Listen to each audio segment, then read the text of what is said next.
When the police finally pulled us out of that basement, my granddaughter's hands were still shaking. She was clutching a small mud-covered folder to her chest like it was the only thing keeping her alive. The officers kept asking questions, but I couldn't speak. I just stared at the folders and thought so. This is what they built beneath my feet. My name is Margaret. I'm 65 years old, and I thought I knew my own daughter. I was wrong. I can still hear Lily's voice echoing in my ears, that trembling whisper that changed everything. Grandma, you have to see this. It's not water down there. That night had started like any other. Rain tapping against the windows, the smell of damp wood seeping through the old house. I was sitting by the kitchen window with my tea when the power flickered and went out. Emily, my daughter, called from the hallway saying it was nothing to worry about, that the storm must have knocked a line again, but her husband Thomas rushed straight to the basement. He always did that, always so quick to protect his tools, his projects.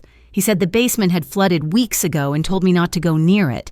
Too dangerous, he said, his tone always half sweet, half command. I didn't question him. Maybe I should have. The next morning, Lily came over to spend the weekend. She was 13, curious about everything, always filming little videos for her friends. When she asked about the flooded basement, I told her what Thomas said. There's probably mold down there, sweetheart, I explained, and mold makes people sick. She frowned. Then why does Uncle Thomas keep going down there every night? I didn't know how to answer that.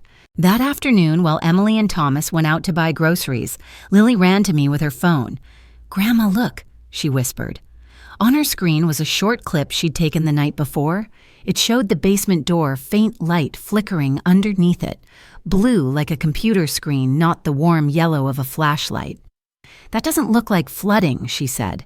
She was right. But before I could reply, the front door opened, and she hurriedly slipped her phone into her pocket. Thomas came in, smiling, soaked from the rain.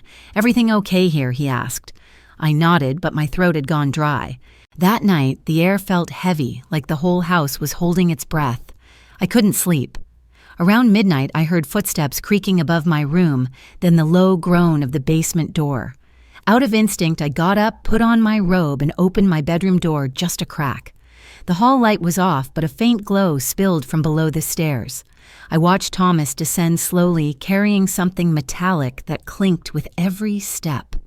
I remember thinking, why would anyone work in a flooded basement at midnight?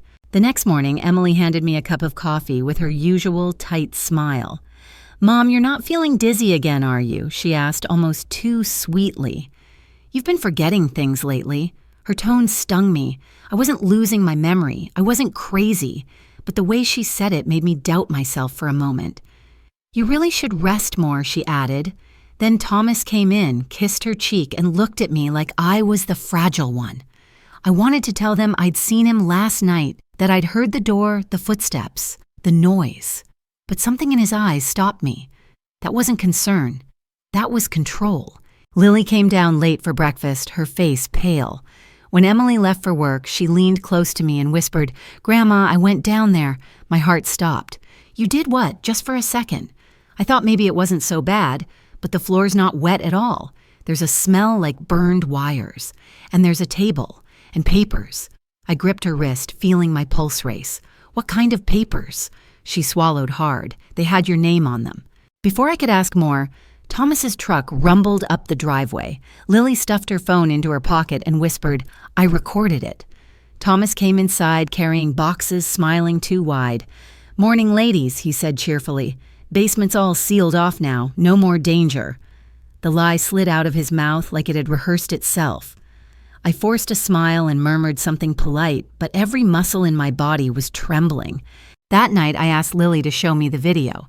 We locked ourselves in my room and pressed play.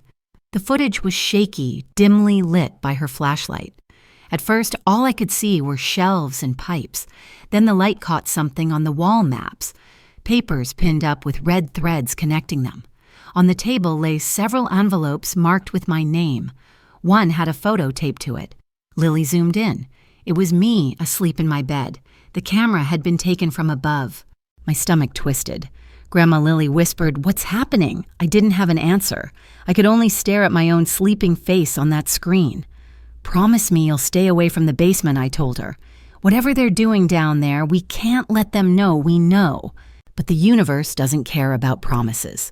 The following evening, Thomas announced he was rebuilding the lower wall and told us not to use the kitchen while he worked. His voice was friendly, but his eyes were sharp. After he left, I realized the air in the kitchen felt strange, thicker. My head ached. I opened a window and breathed in the cold night air until it passed. When I turned around, Lily was staring at me with wide eyes. "Grandma," she whispered, "they're trying to make you sick." That's when the doorbell rang 3 sharp knocks. I froze. Thomas's truck was still in the driveway. Who would be at the door? Lily hid behind the couch while I peeked through the curtain. A delivery man stood there holding a small package labeled with Emily's name. "Sign here, ma'am," he said. I hesitated, then took the box. When I opened it later, inside was a plastic folder sealed with blueprints of our house and drawn in thick red marker, "Basement Modification Project, Property of T. Larson," my son-in-law's full name.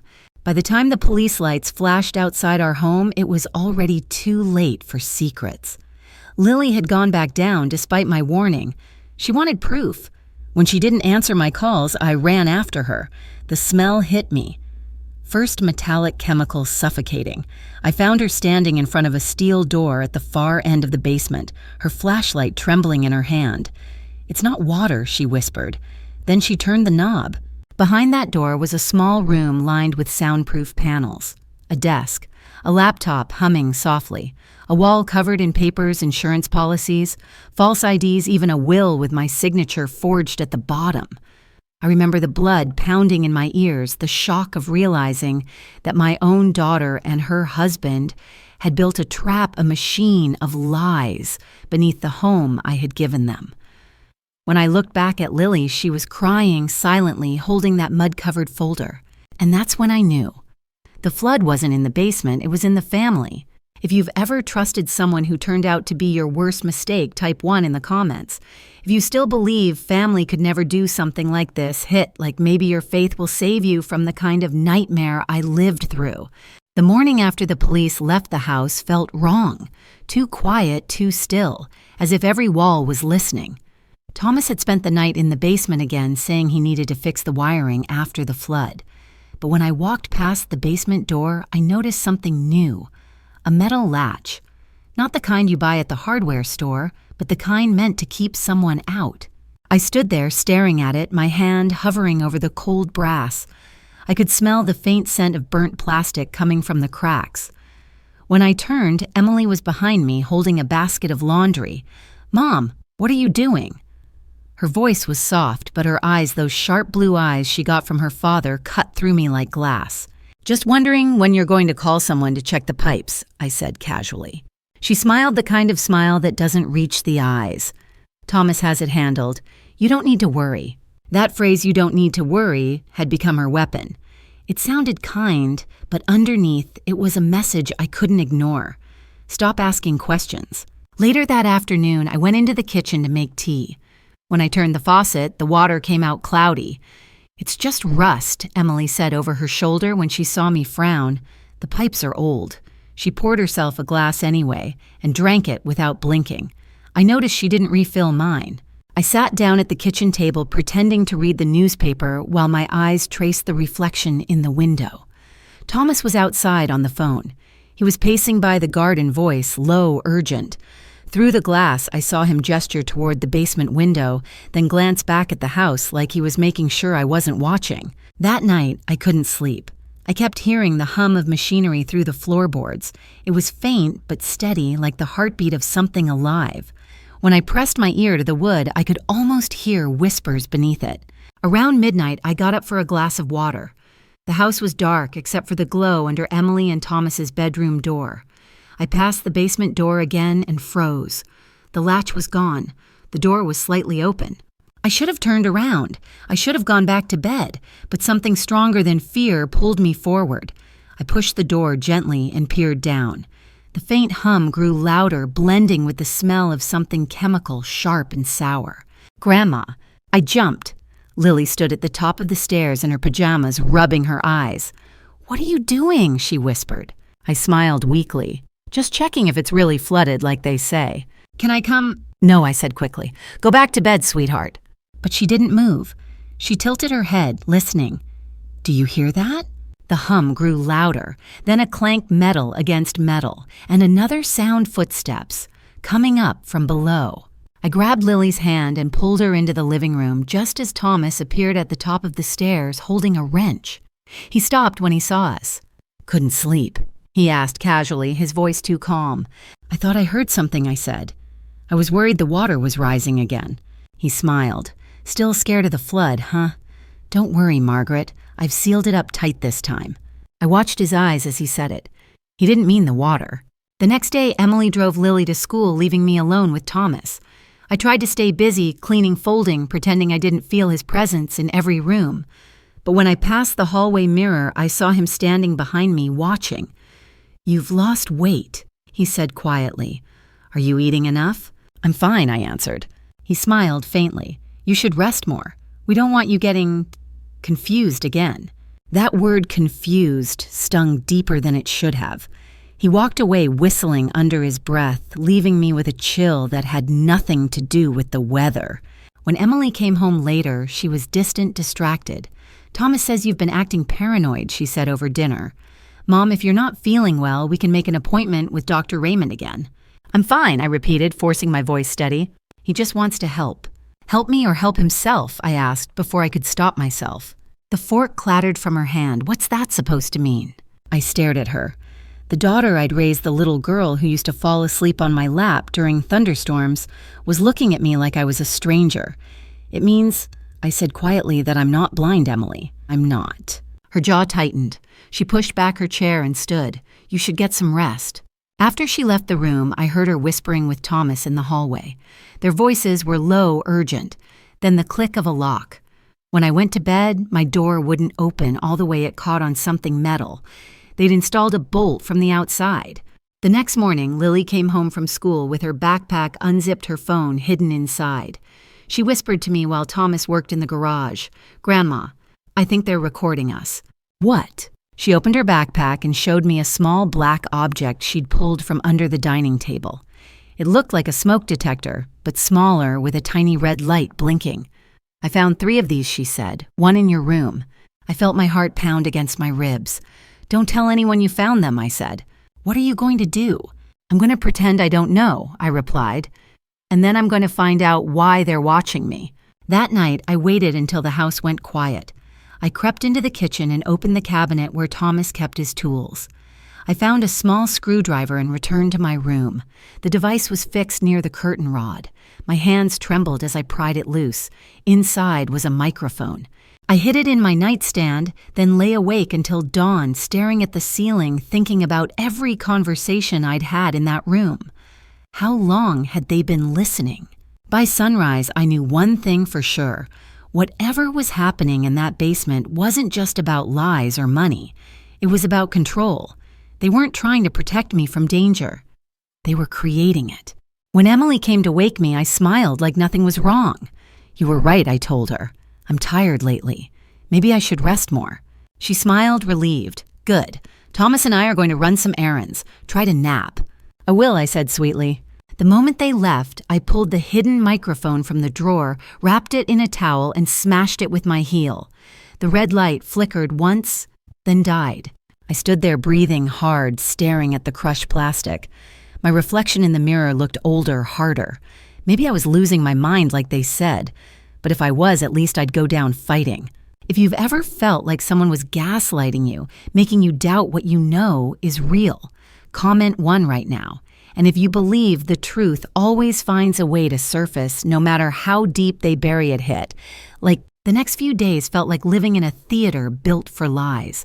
Every smile, every word between Emily and Thomas sounded rehearsed, just enough warmth to look believable, just enough distance to keep me questioning myself. But the house knew the truth. It hummed with it. The floorboards creaked like whispers, and at night the air vents carried voices that weren't meant for me to hear. On Thursday morning, I noticed the mail had been tampered with. My electric bill was half open, resealed with tape that wasn't mine. The envelope for my pension statement was missing altogether. When I asked Emily about it, she said, "You probably misplaced it, Mom." that tone again, sweet, patronizing, the sound of control disguised as love. That afternoon, Thomas asked if he could update some of the home's paperwork. He brought a stack of forms to the kitchen table, his hand already holding a pen. "It's just some signatures to make sure you're covered for emergencies," he said. I picked up the top page. My eyes blurred a little from fatigue, but I recognized the words, "Durable power of attorney." He smiled when he saw me notice. "You trust us, don't you?" Something in me snapped. "Trust doesn't need paperwork," I said, pushing the papers back toward him. His jaw tightened, but the smile never left his face. "Of course," he said softly, "but you're getting older, Margaret. You need people who can help make decisions. If I die," I interrupted. He didn't answer. He didn't have to. That night, Lily came to my room with her phone and a look that chilled me. "Grandma," she whispered, "I think I recorded something you need to hear." She played the clip-muffled voices from downstairs. "Thomas, she's getting suspicious. Emily." "Then keep her sedated. The pills work. Thomas, not enough. The doctor's asking questions. Emily, then find another doctor." My breath caught. The clip ended with the sound of a door slamming. "Where did you get this?" I asked. "I left my phone recording by the vent while they were in the kitchen," she said. "It's connected to the basement, Grandma. You can hear everything from there." I stared at her, this brave little girl who had risked everything without realizing it. "Don't ever leave your phone there again," I told her firmly. "Promise me." "But." "No," I said, gripping her shoulders. "If they find out, they'll take it. And we need proof." The next morning, Emily announced she'd hired someone to renovate the basement. "We're finally draining it," she said cheerfully. "So don't go down there, okay? It's dangerous with all the tools and wiring." I nodded, pretending to believe her. But that afternoon, I heard the sound of metal against concrete. Again, steady, deliberate, almost rhythmic. Through the kitchen window, I saw no workers outside, no trucks, no signs of renovation, just Thomas's car. Later, when Emily went upstairs to shower, I walked into the living room and saw Lily crouched by the vent again, listening. "They're talking about the house," she whispered.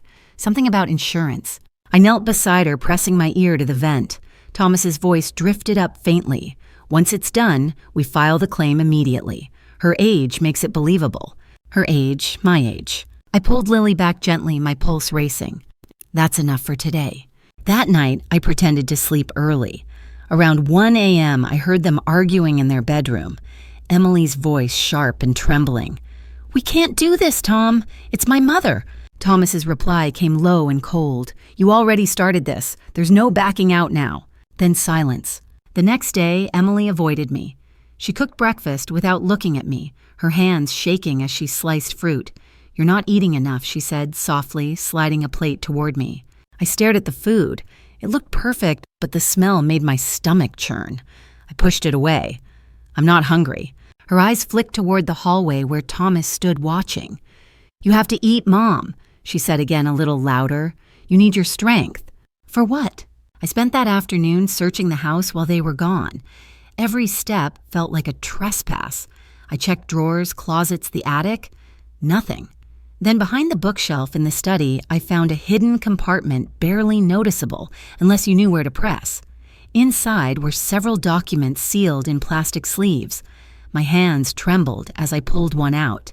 It was an insurance policy in my name. Beneficiary, Emily Larson. Another for accidental death. Beneficiary, Thomas Larson. The room started to spin. I grabbed the edge of the desk, trying to breathe. On the floor beneath the compartment lay a USB drive wrapped in tape. I pocketed it and quietly closed everything back. That night, while Lily pretended to do homework, I borrowed her laptop and plugged in the USB. My heart pounded as a folder opened on the screen. Inside were photos, my medicine bottles, my bedroom, even close-up shots of my handwriting, and a scanned document titled Death Verification Form Draft. The cursor blinked beside a line that read, "Cause of death, accidental gas exposure." Gas. The hum in the basement. The smell in the kitchen.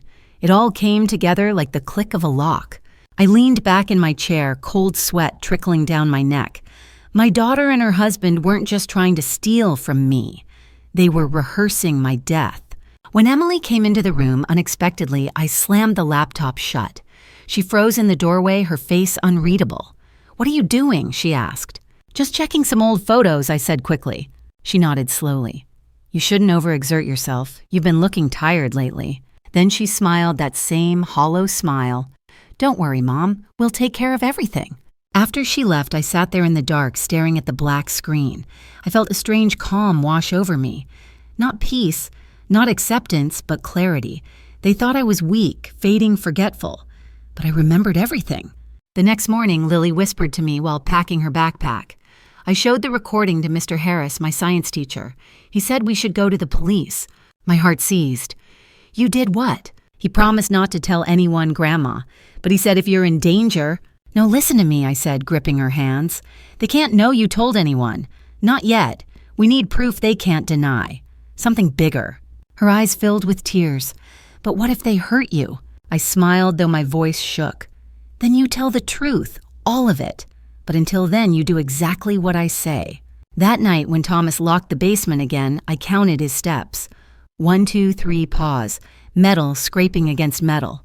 I waited until the sound of his truck faded before slipping into the hall. I crouched by the basement door and pressed my ear to the wood. The hum was louder now, mixed with a faint ticking sound like a timer. I whispered to myself, barely audible, "You think you've buried me down there, but I'm the one digging you out." If you've ever realized the people you love most were building your downfall, comment 1. And if you believe truth always leaks through the cracks, even in a house full of lies, hit, because sometimes that's all it takes to bring light into the dark. It started with the pills. Emily brought them to me every morning in a little white cup, 3 tablets and a glass of orange juice. Doctor's orders, she'd say, her voice sugar sweet. "You need to take these for your nerves." I never remembered agreeing to any new prescription, but I took them at first. They made me tired, slow, like the world around me was underwater. One morning, after pretending to swallow, I slipped the pills under my tongue, then spit them into a napkin when she turned her back. I hid them in the drawer beside my bed. By the end of the week, I had nearly 20. I looked them up online using Lily's phone when she came home from school. The names didn't match the labels. They weren't for nerves at all. They were sedatives, heavy ones, the kind that could keep a person disoriented for weeks. That night, I poured the orange juice down the sink and refilled the glass with tap water. I wanted to see if she'd notice. When I handed it back to her the next morning, her smile froze for half a second. She noticed, and that's when I knew she wasn't acting out of concern, she was following instructions. Thomas stopped pretending altogether. He started locking my bedroom door at night for safety, he said, in case you wander. Once I woke up and heard them whispering outside my room. Emily's voice trembled. "She's not taking them anymore." Thomas's reply came cold and steady. "Then we'll mix it in." The next day, my coffee tasted wrong. I didn't finish it. I poured it into a plant by the window instead. The leaves wilted by evening. Lily was my only lifeline. Every afternoon, she came straight to my room before anyone else got home. She brought her phone charger, her homework, her quiet courage. "Grandma," she whispered one day, "Mr. Harris said he told a friend who works with the police. He's waiting for more evidence. We have to be careful." Her bravery frightened me more than the danger itself. "Promise me," I said, gripping her hand, "if something happens to me, you go straight to him. Don't call your mother. Don't call Thomas." She nodded, tears glistening in her eyes. That night, I woke up choking. The air in my room was thick, suffocating. My head throbbed, my vision blurred. I stumbled to the window, but it wouldn't open. When I turned on the lamp, I saw the edges of the frame sealed with clear tape airtight. My lungs screamed for air. I ripped at the tape with my nails until it tore, and the cold night air rushed in. The next morning, Thomas appeared in my doorway holding a coffee mug. "Rough night?" he asked. His eyes flicked to the window, now unsealed. "You shouldn't mess with that. The draft will make you sick." "I like fresh air," I said evenly. He chuckled. "You'll get plenty of it soon." I didn't sleep for 2 nights after that. I started writing everything down, dates, times, what I saw, what I heard. I hid the notebook inside the lining of my pillow. Every sound made me jump. Every creak felt like a warning. On Saturday, Emily invited a doctor to the house, a man I'd never met before. "Just routine," she said. The doctor was polite, his voice calm, but his questions were strange. "Do you ever get confused, Mrs. Larson? Forget where you are? Feel paranoid?" I looked at Emily standing behind him, her arms folded. "No," I said quietly. "I remember everything." He smiled faintly, jotting something down. "That's good," he said. "Your daughter worries about you. She said you've been hearing things." I stared at him. "You mean the machines in the basement?" His pen stopped mid-stroke. "Machines," Emily interrupted quickly. "Mom's confused. It's just the old heater. It makes noise sometimes." The doctor closed his notebook. "Maybe we should schedule a short observation period just to be safe." "Observation," I repeated. "At the care center, only for a week or two." My heart turned to ice. I knew what that meant. Once I was gone, there'd be no one left to question them. After he left, I confronted Emily. "You're not sending me anywhere." Her voice cracked. "Mom, please, you're not well." "I'm not the one building secrets under my own house." She flinched. "You don't understand." "Then help me understand," I said. "Why the pills? Why the locks? Why the lies?" Tears welled in her eyes. "Because I owe him money, Mom. Because if I don't do what he says, he'll ruin everything." I felt my stomach twist. "Then he already has." She turned away, wiping her face, and whispered, "I can't stop it anymore." That night, I heard Thomas shouting in the basement, "You're weak, Emily. You think she'll forgive you. She's not supposed to live long enough to find out." I lay in bed, gripping the pillow so hard my fingers ached. Then silence. A minute later, footsteps. The door creaked open. Emily stood there, her face pale. "Pack a small bag," she whispered. "I'm going to get Lily. We're leaving tonight." But before we could move, the basement door slammed shut and Thomas's voice boomed through the house. "No one's going anywhere." He locked us in my bedroom. Hours passed. Emily sat on the floor trembling. I could hear him moving things downstairs, dragging metal, muttering to himself. Lily's voice came faintly from outside, calling for us. I wanted to scream, but Emily clutched my arm. "He'll hurt her," she whispered. When the house finally went silent, I pushed the chair under the door handle and motioned for Emily to stay quiet. I opened the closet and found an old vent cover half rusted. I pried it off with a hanger. Cold air rushed through, carrying faint noises from below Thomas's voice, steady and calm. Timer set for midnight. After that, it looks natural. Carbon monoxide always does. Emily's hand flew to her mouth. "Oh my God," she gasped. "We have to get out," I said. "How he took the keys." I glanced at the window. The tape had been replaced, this time with screws. That was when I remembered the screwdriver I'd taken weeks ago. I pulled it from under the bed and started working the screws loose one by one, my hands shaking. Outside, rain pounded against the glass, thunder rolling in the distance. When the last screw came free, I pushed the window open.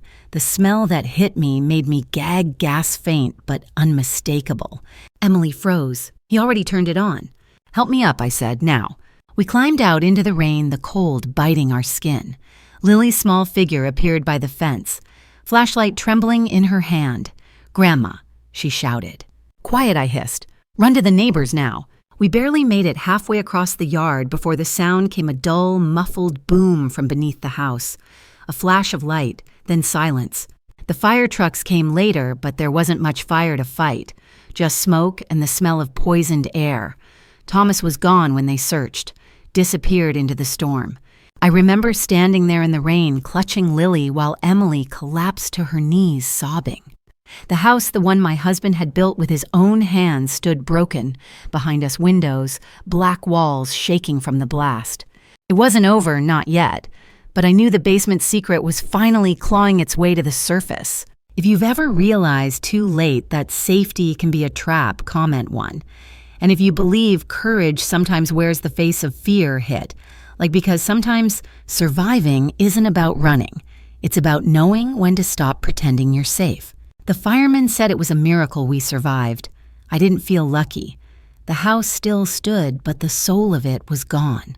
The living room was coated in gray dust, the walls split with hairline cracks that seemed to breathe when the wind passed through. They said the explosion was minor, that the gas must have vented before it could ignite fully. But I knew better. Thomas hadn't meant to burn the house.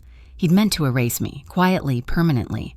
For 2 days, we stayed with the neighbors, the Harrises, who were kind enough not to ask too many questions. Emily barely spoke.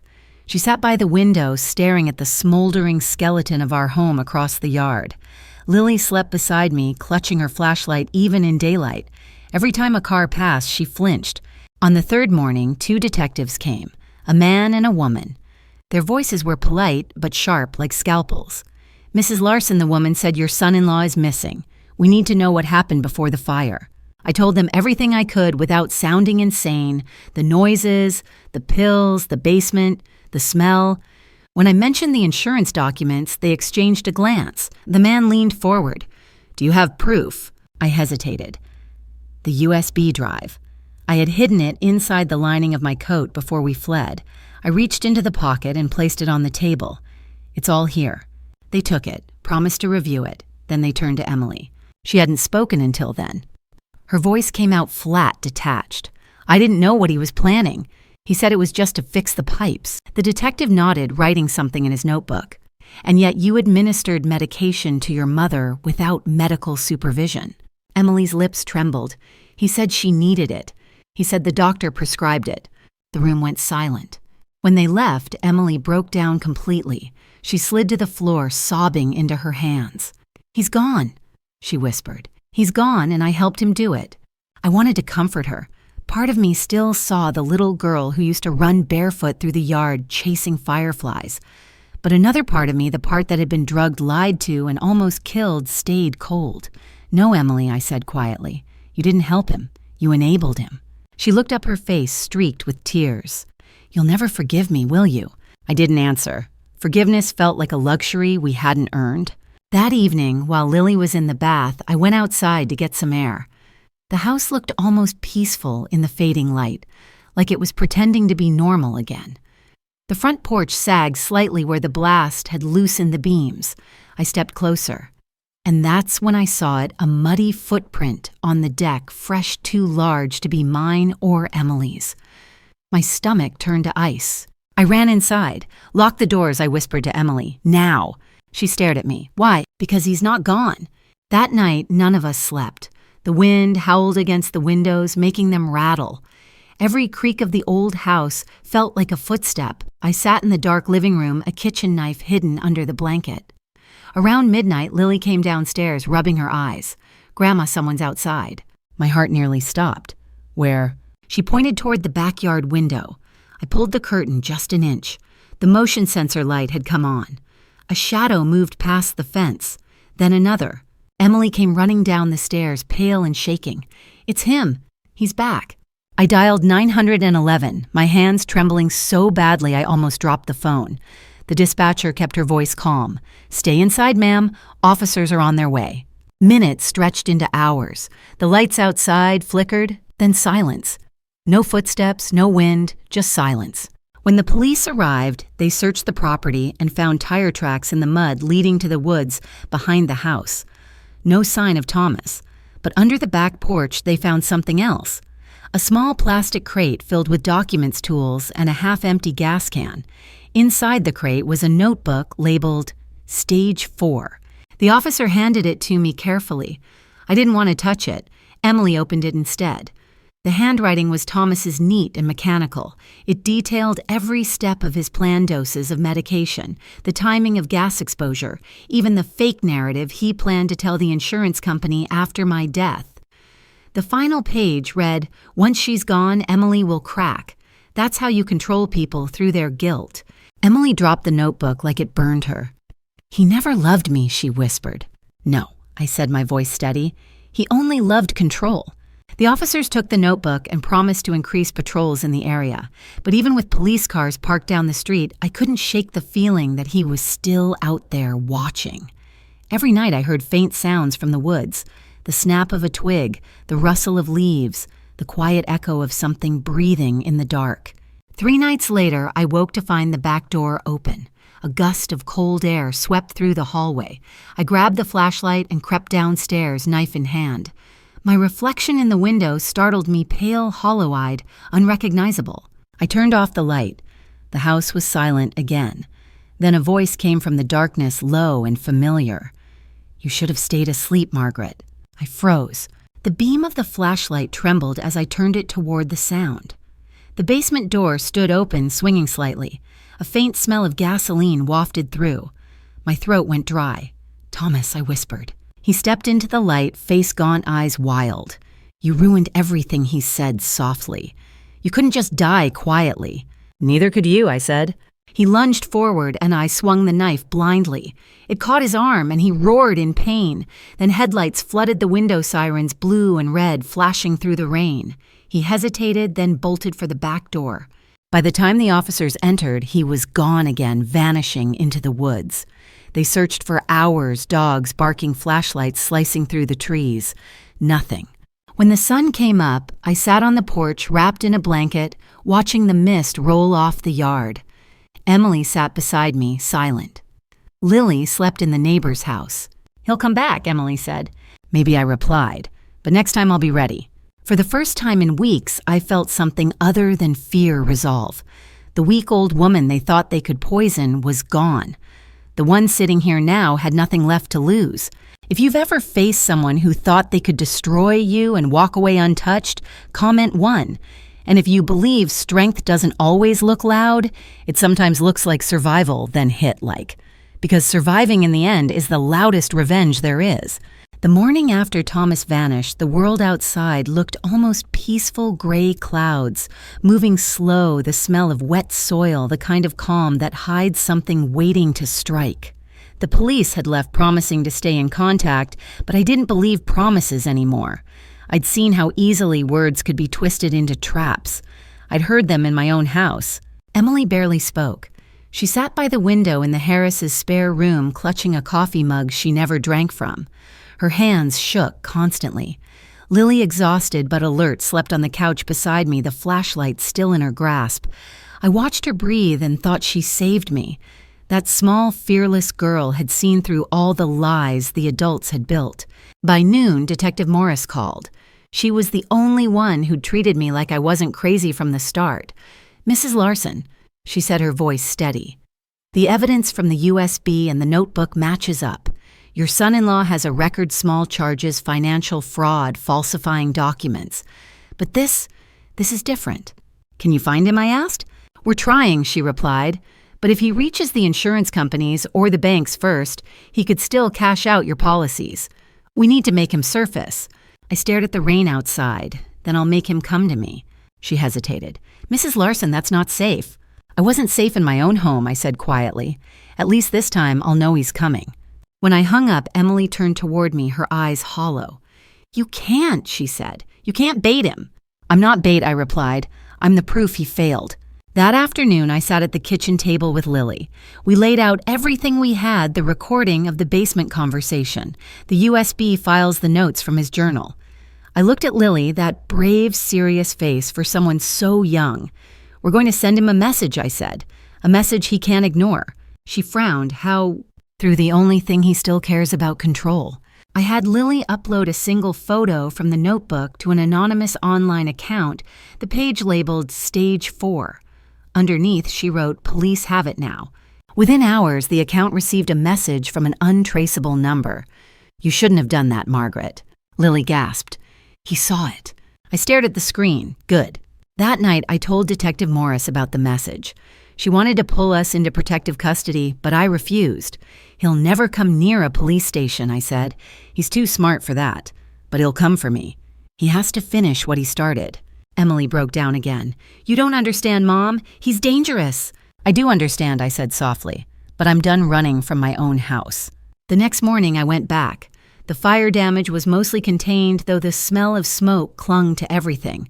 The basement door was still sealed by police tape, but I could feel the darkness pressing behind it, patient and alive. Emily followed me hesitantly. "Why are we here?" "Because this is where it ends," I said. We spent the day cleaning what we could, throwing out debris, opening windows, pretending it was just a house again. But I could sense him. The way the curtains fluttered when the wind was still. The faint smell of gasoline that seemed to follow me no matter which room I entered. That night, Detective Morris came by in person. She was tall, gray-haired, her face calm but alert. "You shouldn't stay here alone," she said. "I'm not alone," I answered, glancing at Lily asleep on the couch. "And if he comes, I'll make sure he can't hurt anyone again." The detective hesitated, then slid something across the table, a small voice recorder. "Keep this on you," she said. "If he contacts you again, hit this button. Everything you say will be recorded. Don't confront him unless you have no other choice." But I already knew there wouldn't be a choice.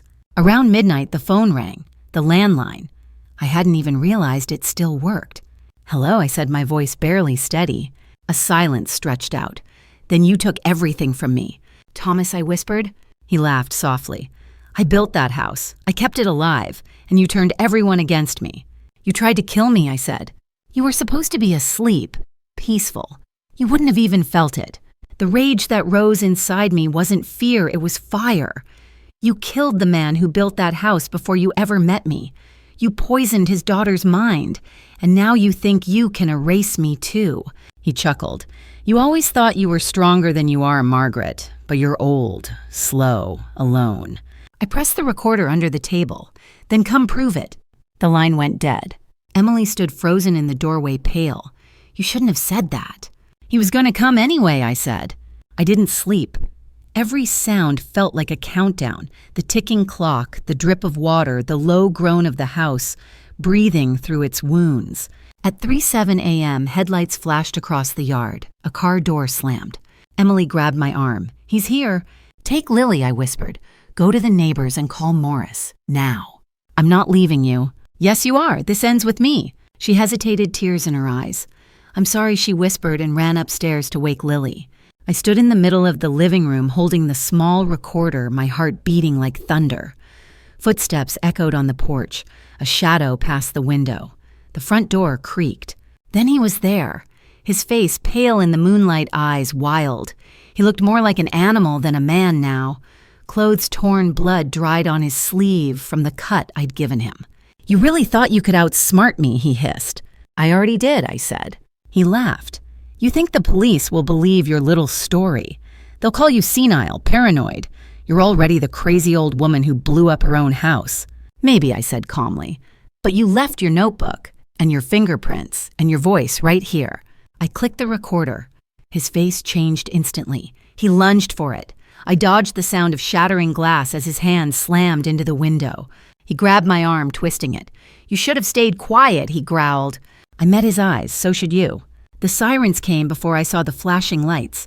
Thomas froze, his grip loosening just long enough for me to pull free. He bolted for the back door again, but this time the yard wasn't empty.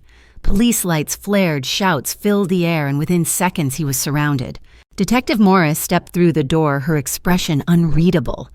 "Mrs. Larson," she said softly, "are you all right?" I nodded, my body trembling. "It's over." Thomas struggled against the officers, screaming. "She's lying. She made it all up." Morris held up the recorder. "We'll see what the truth sounds like, won't we?" They dragged him out into the night. The wind caught his words as he shouted my name one last time, a curse swallowed by the rain. When the door closed behind them, I finally sat down. My hands wouldn't stop shaking. Emily knelt beside me, her face streaked with tears. "I'm so sorry, Mom," she whispered. I touched her cheek. "It's not over yet," I said, "but it will be." Outside, the storm began to break. The first hint of dawn colored the sky pale gold. I felt it deep inside me, a shift, small but real. For the first time in months, I wasn't waiting for fear to find me. I was facing it. If you've ever taken back control from someone who tried to silence you, comment 1. And if you believe justice sometimes needs to start in the hands of those who've been hurt most hit-like, because when the truth finally speaks, even darkness has to listen. They said I didn't have to see him again. The detective told me it wasn't necessary, that my testimony and the recordings were enough. But there are things you can't finish with paper. Some endings need to be spoken to the face of the person who tried to erase you. So I asked for a visit. The county jail smelled like bleach and sweat, that sterile odor of places where people rot slowly. The guard led me down a hallway lined with gray doors, each with a tiny window like a lidless eye.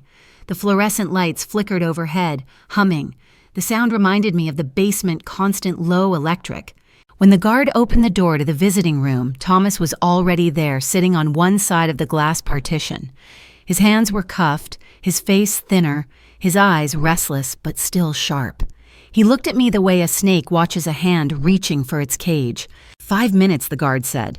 Thomas smirked. "Didn't think you'd have the guts, Margaret." I sat down slowly, picking up the phone. "I didn't come for guts," I said. "I came for closure."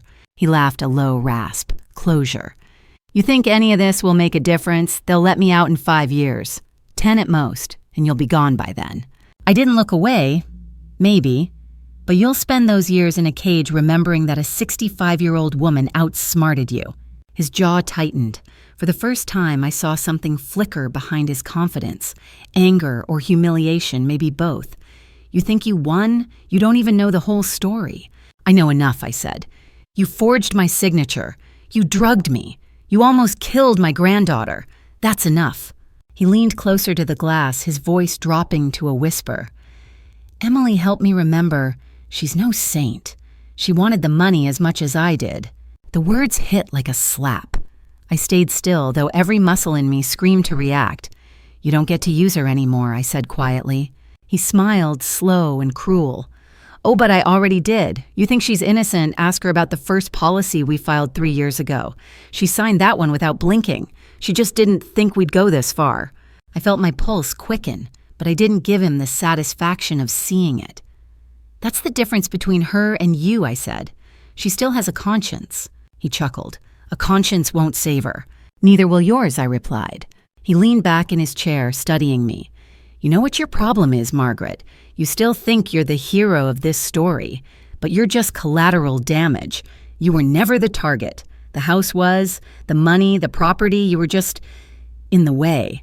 His words settled heavy in the air, but they didn't break me. They only confirmed what I already knew. Monsters always try to make their crimes sound like business.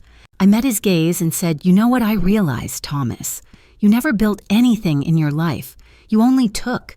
You took from people who trusted you. You took from the man who built that house. You took from his daughter. You tried to take from me. But there's one thing you'll never take: peace. He smirked. Peace. You're still living in that burned-out shell, aren't you? The one I made? I smiled faintly. No, I rebuilt it, without you. That stopped him. For the first time, he looked unsure. You what?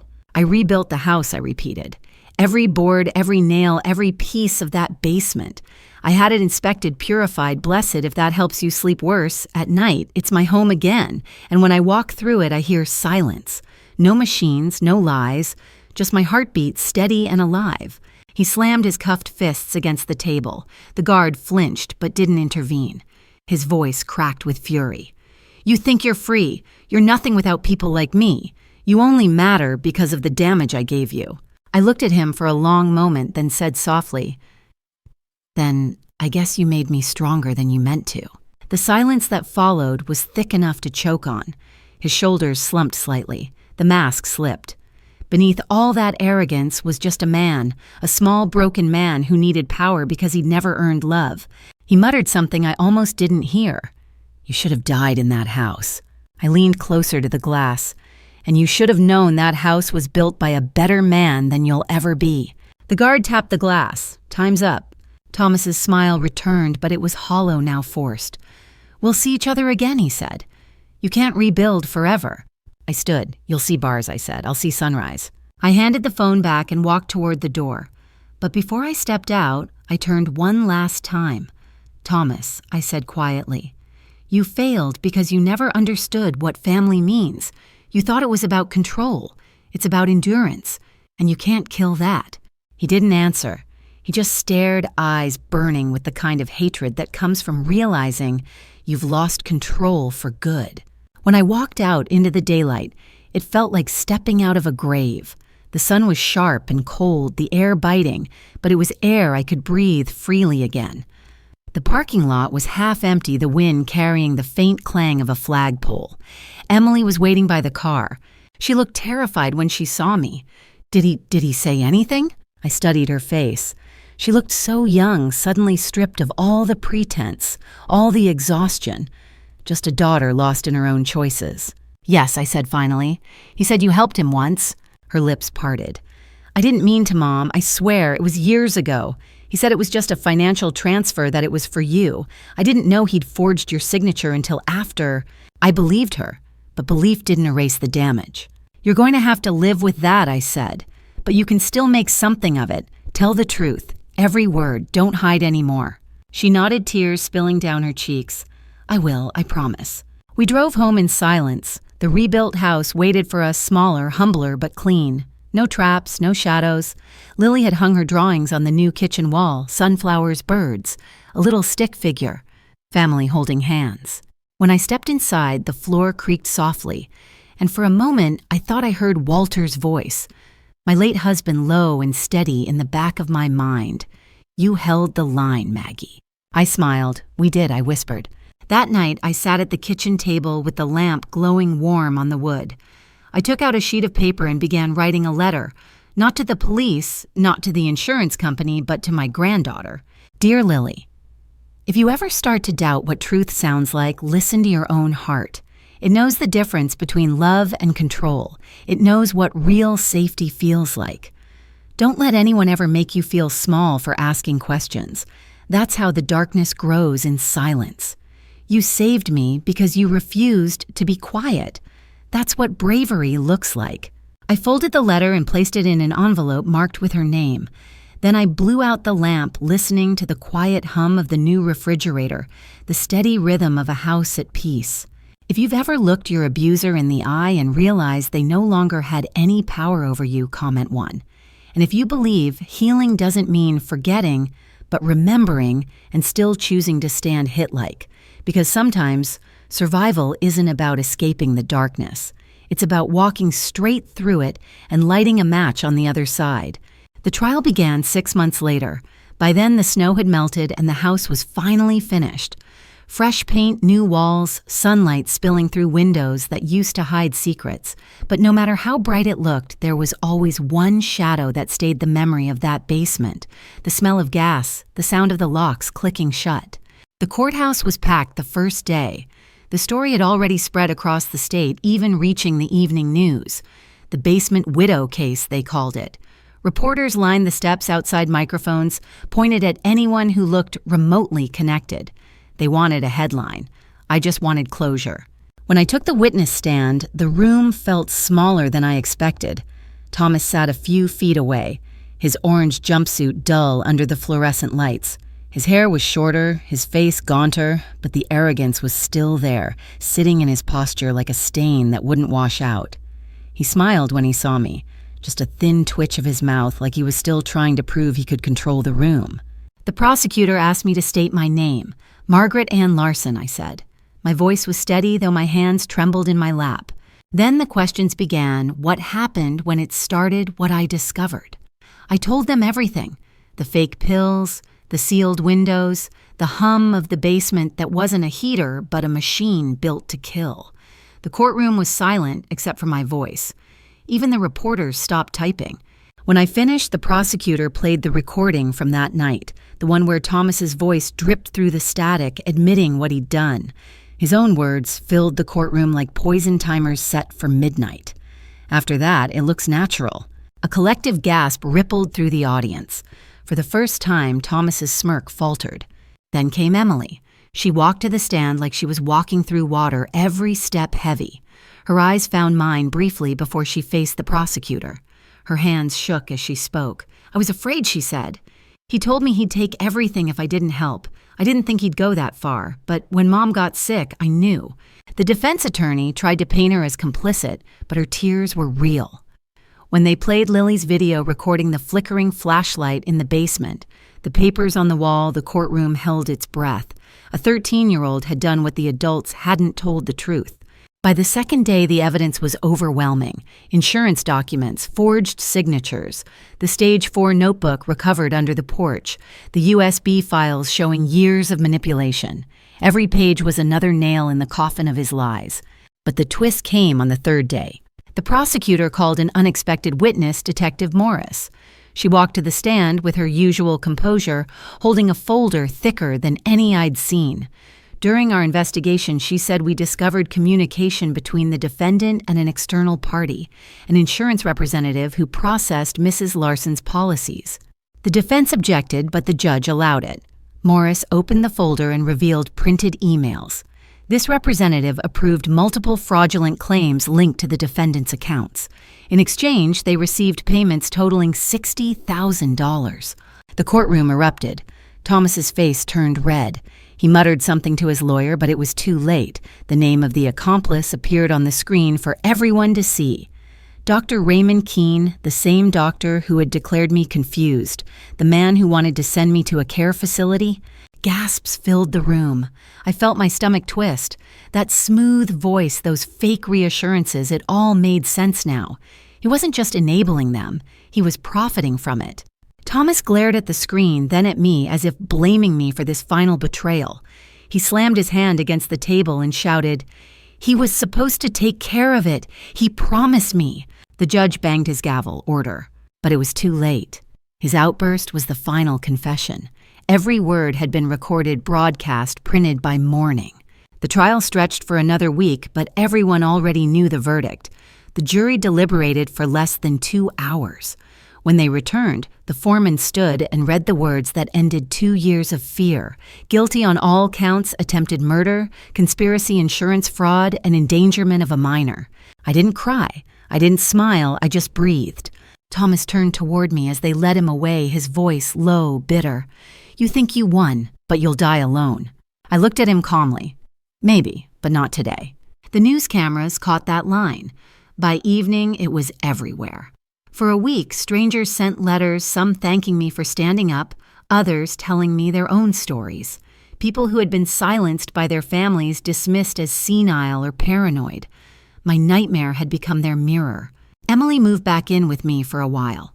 We rebuilt slowly, piece by piece. She testified again in the case against Dr. Keene, who was arrested for fraud and malpractice. I didn't attend that trial. I didn't need to. Some monsters don't deserve to live in your memory twice. But the biggest shock came months later.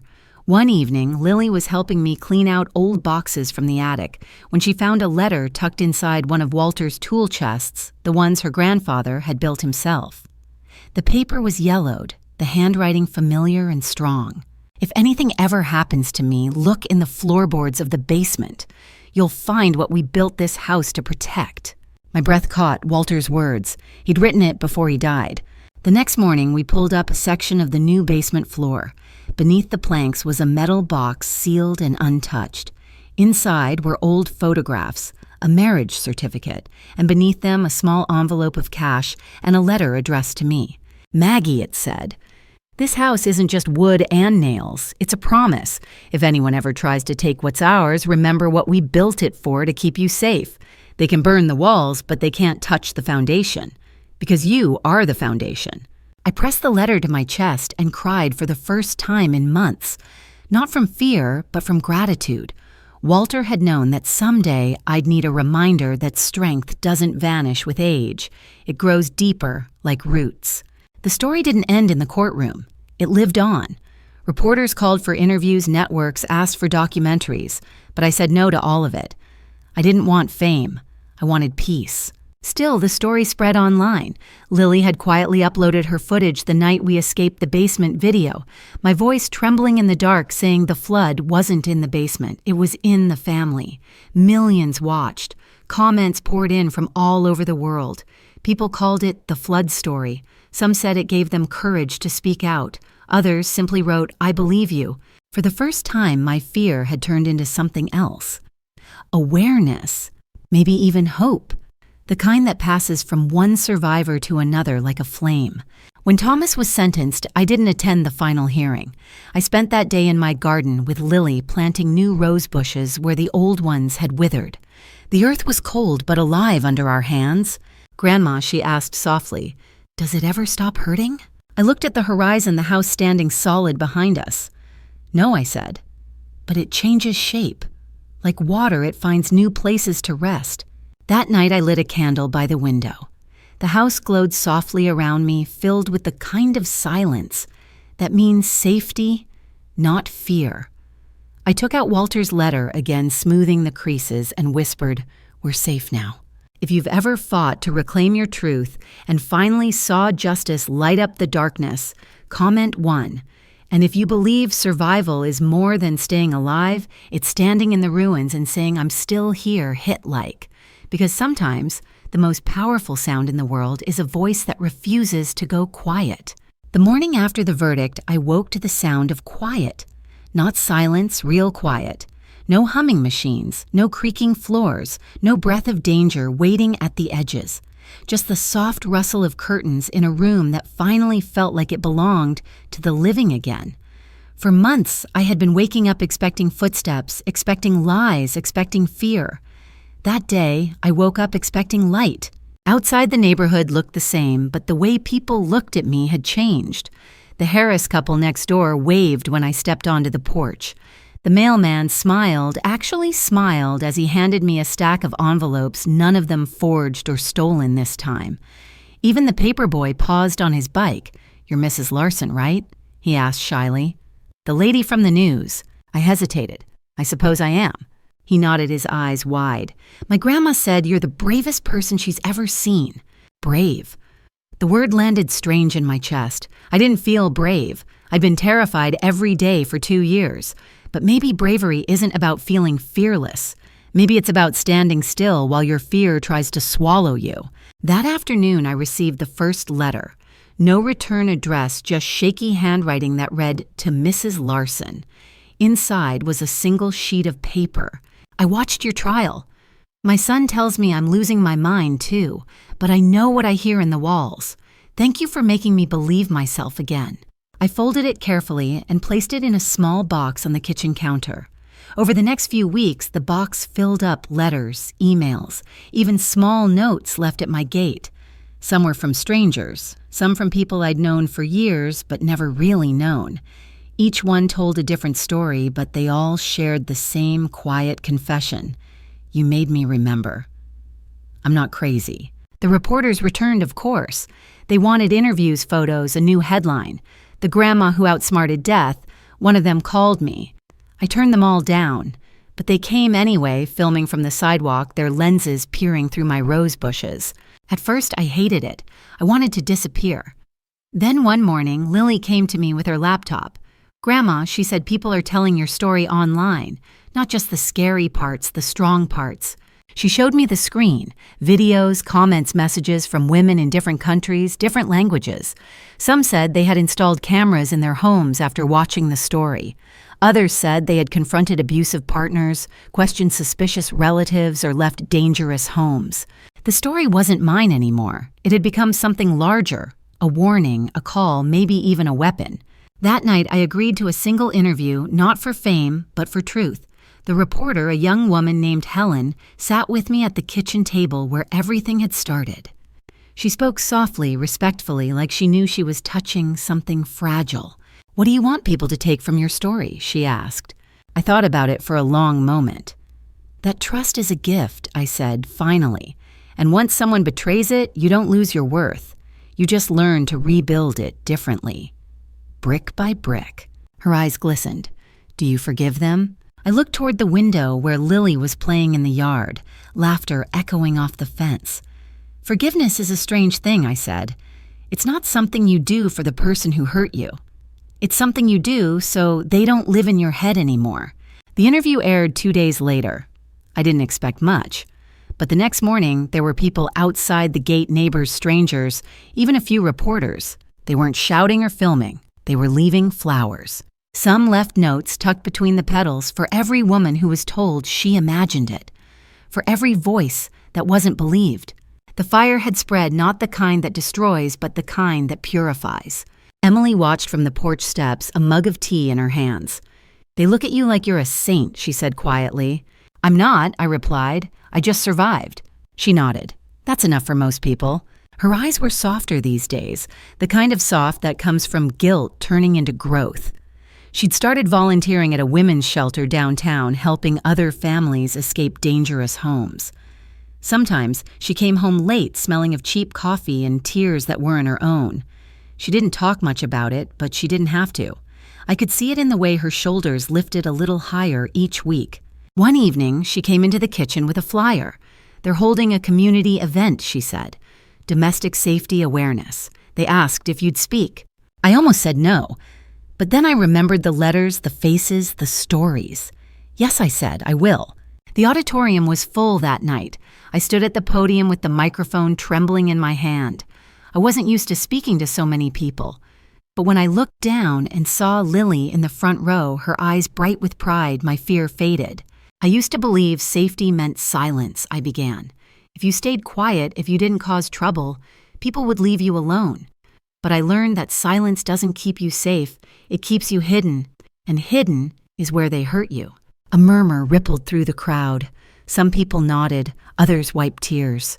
I'm not here to tell you how to survive, I continued. I'm here to tell you that you already know how.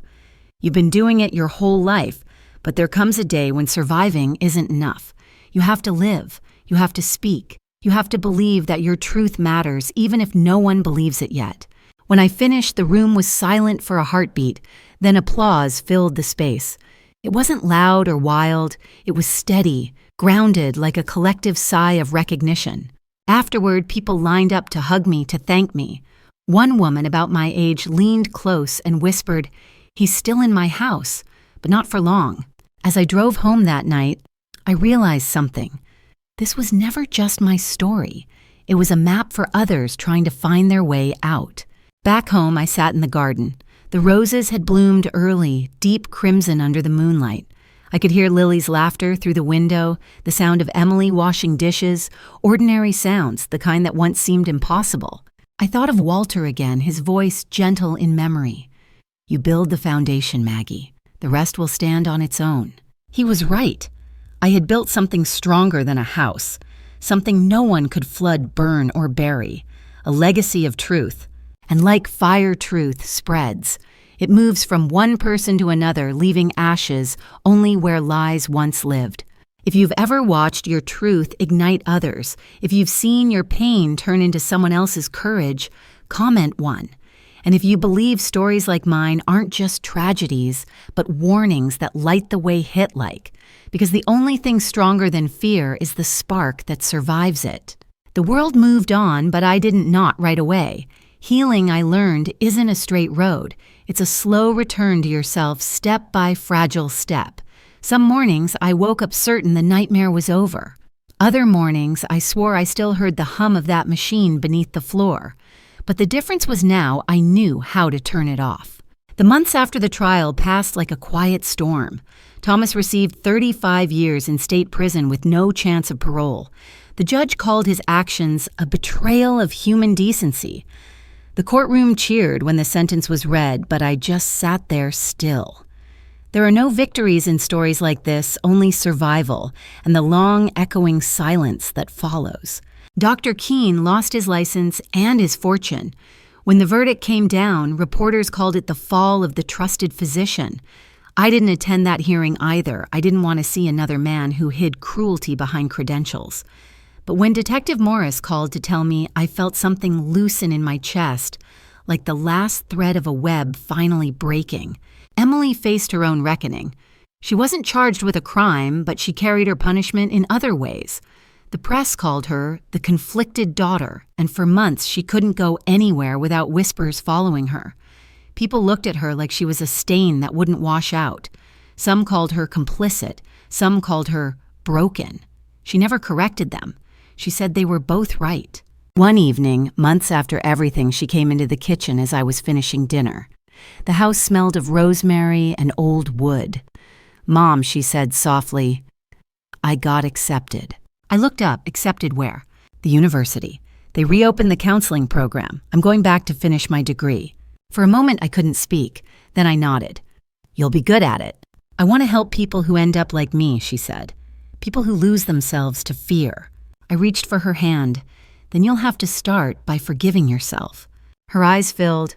"I don't know if I can." "You don't have to yet," I said. "Just don't stop trying." After she left for her first class, I walked through the house alone. Every board under my feet creaked differently now, no longer warning me but reminding me that I was still here. I stopped by the kitchen window and looked out at the garden. Lily had planted sunflowers where the roses used to grow. They turned toward the light, she'd said proudly. Maybe that's what we all do, I thought. Turn toward whatever light we can find, even if it's faint. One afternoon, Detective Morris came by, not in uniform this time. She looked tired, but lighter. "You made quite an impression," she said, smiling. "Half my department's been reading letters addressed to you." Letters. From people you've helped. Your speech went viral, Margaret. There's a movement now, people calling it Project Basement. It's a hotline and a fund for elderly abuse victims. Started by some of your supporters. I blinked. They did that. "You did that," she said. "You gave them a story to hold on to." I didn't know what to say.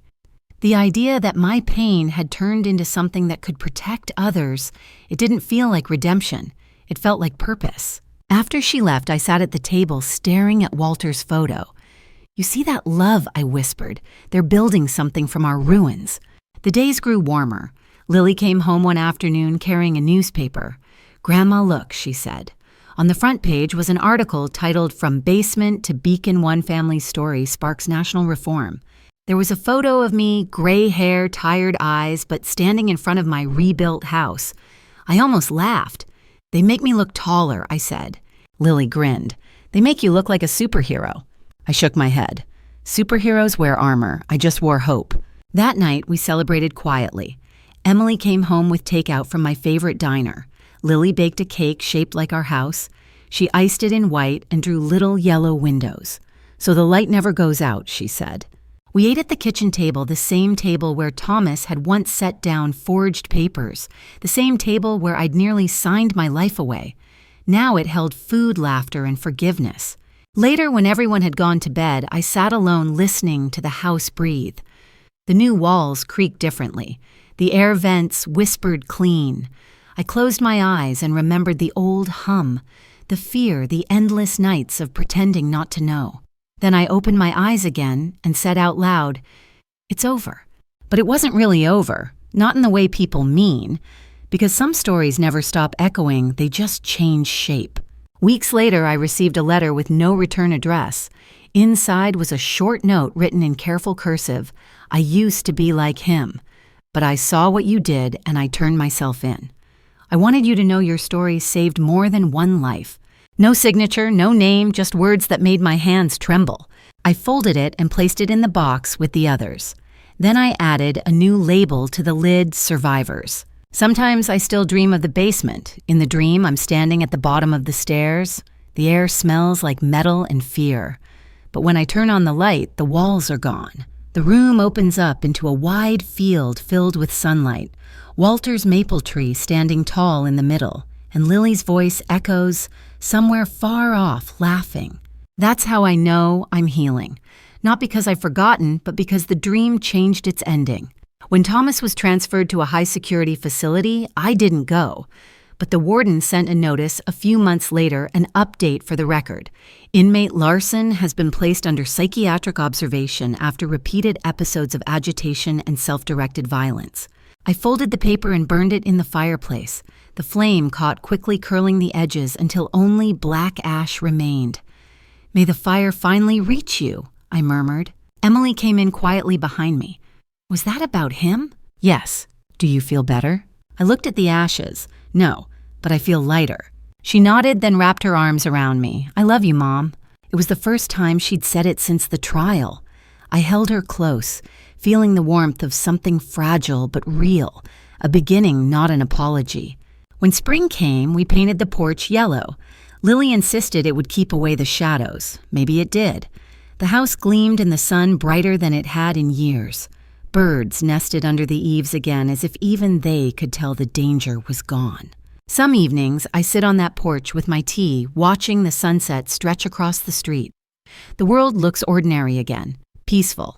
But I know the truth peace isn't ordinary. It's earned. If you've ever rebuilt your life from ashes, comment 1. And if you believe justice isn't about revenge, but about reclaiming your peace, hit like. Because surviving was never the end of my story. It was just the beginning of who I became. The sun was low when I planted the last seed in the garden. The soil was warm, rich smelling of life instead of fear. Lily knelt beside me, her hands covered in dirt, humming to herself as she patted down the soil. "Do you think they'll grow fast, Grandma?" she asked. I smiled, tucking a loose strand of hair behind her ear. "Good things never grow fast, sweetheart. They grow steady." It had been almost a year since the trial, and the house no longer felt haunted. The walls no longer held whispers. The air no longer carried memory of gas or guilt. Just laughter, footsteps, and the clinking of dishes after dinner. Every sound was proof that we were still here. Emily had finished her first semester back at university. Sometimes she came home exhausted, her eyes red from studying or crying, maybe both. But her voice carried something new, purpose. She'd started a support group at the shelter for families who had been manipulated or abused by someone they trusted. They called it the Foundation, after something I once told her, that a house can be rebuilt, but only if its base holds strong. Lily was growing fast, too fast. She just turned 14 and was already taller than me. The world was still dangerous, but she looked at it with the bold eyes of someone who had already seen darkness and survived it. She started writing her own stories online, little fictionalized versions of what happened to us, told through metaphors and ghosts and brave children who refused to be quiet. People loved them. She told me one of her stories got shared thousands of times. "You're spreading the fire," I said. "That's good." Sometimes I think the world needs its fires, the kind that burn away what's rotten, so something new can grow. One evening, as I sat on the porch watching the sky shift from gold to violet, I took out Walter's letter again. It had become soft at the folds from how many times I'd opened it. His handwriting, strong, confident, always steadied me. "You are the foundation, Maggie, and if you hold, the house will stand." I whispered it stood love, it still stands. Inside, Emily was helping Lily with homework. Their laughter drifted through the screen door. The sound carried something I hadn't heard in years' normalcy. For so long, I'd forgotten what peace sounded like. It wasn't silence. It was this, a home that breathed with love instead of lies. The story of our survival had moved beyond us now. Project Basement had become a national program with hundreds of volunteers. They'd opened offices in 3 states. A reporter told me over the phone that domestic elder abuse reports had risen dramatically since the trial. "It's not a bad thing," she said quickly. "It means people are speaking out." That night, I went to bed thinking about that word, speaking. I'd spent so many years quiet, careful not to upset anyone, swallowing words that might have saved me sooner. But silence is a slow poison. It doesn't choke you all at once. It seeps in one unspoken truth at a time until you forget what your voice sounds like. Now when I spoke, I did it freely. At community meetings, at support groups, even at the grocery store when someone recognized me. People would come up and whisper, "You're that woman from the basement." I'd smile and say, "No, I'm the woman who came out of it." One afternoon, I was invited to speak at a high school assembly. Teenagers, restless, half listening, some rolling their eyes. I almost said no, but Lily begged me to. "They need to hear you, Grandma," she said. "They need to know danger doesn't always look like a stranger." So I went. I stood under the harsh lights of the auditorium looking out at hundreds of young faces. Some curious, some distant, some already carrying the weight of things they hadn't told anyone.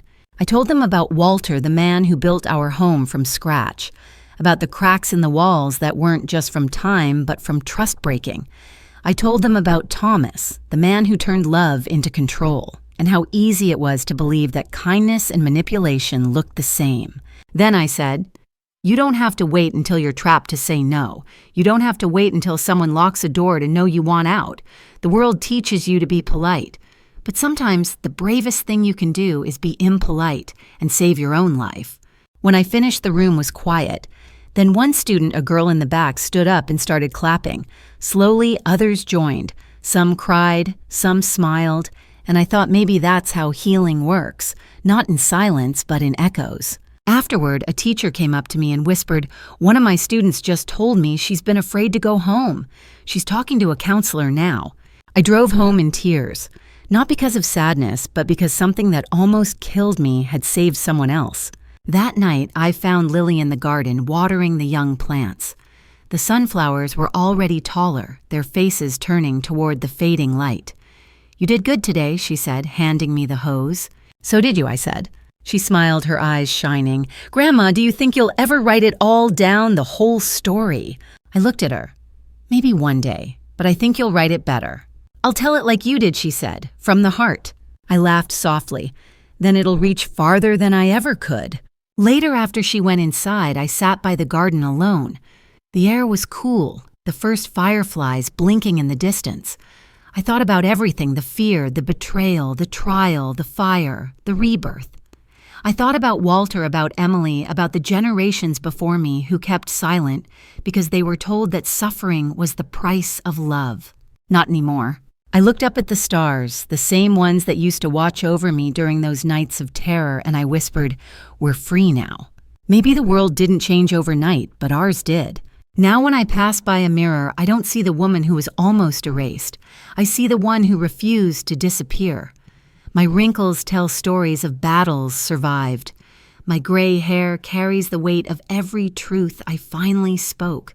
And when people ask me what kept me alive, I tell them the same thing that built the house, love, but not the kind that cages you, the kind that holds you steady when everything else falls apart. Sometimes I still visit Walter's grave. I bring a sunflower every time. I kneel, place it on the grass, and say, "You protected us even after you were gone." One afternoon, as I turned to leave, I saw Lily standing a few feet behind me holding her phone. "I was recording," she said shyly, "for the documentary." "What documentary?" I laughed. "The one about you, about us." I smiled, shaking my head. "You never stop, do you?" "Nope," she said proudly. "You taught me that stories save people, so I'm going to keep telling ours." I reached out, brushing a tear from her cheek. "Then promise me something." "What?" "Tell it all, the fear, the doubt, the mistakes. Don't make it prettier than it was. Let people see that healing isn't magic, it's work." She nodded, "I promise." We walked back to the car together, hand in hand. The wind carried the scent of rain and earth, the same scent that once filled my lungs with dread. Now it smelled like freedom. If you've ever survived something that tried to silence you, comment one. And if you believe that truth, no matter how painful, can still grow into something beautiful, hit like. Because the story doesn't end in the basement. It ends here in the light where love finally breathes free. Some things you see don't die, they endure, like roots under ashes, like sunlight after the storm, like truth waiting to be found again. And when the next person stands at the edge of their own darkness, maybe they'll remember this story not as tragedy, but as proof. Proof that the foundation holds. Proof that love built right never collapses. Proof that even in the deepest night, someone somewhere is still planting seeds.